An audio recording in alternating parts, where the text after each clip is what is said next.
Mga kabalitaan, 15 bahay sa Nia Road sa Barangay Pinyahan, Quezon City, nasunog kaninang alauna ng madaling araw. Natupak na lumalagablab na apoy ang nasa 15 kabahayan sa Nia Road sa Barangay Pinyahan sa Quezon City, madaling araw ng Huwebes. Kasama sa investigasyon ang alegasyon ng ilang residente na sinadya umano ang sunog.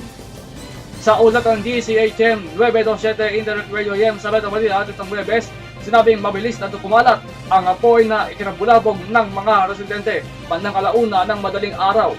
Magkakadikit at gawa sa light materials ang mga bahay, samantalang gumagapang ang apoy sa loob ng mga eskinita. Itinaas ng Bureau of Fire Protection o BFP sa ikatlong alarma ang sunog na nirespondihan ng 25 fire truck.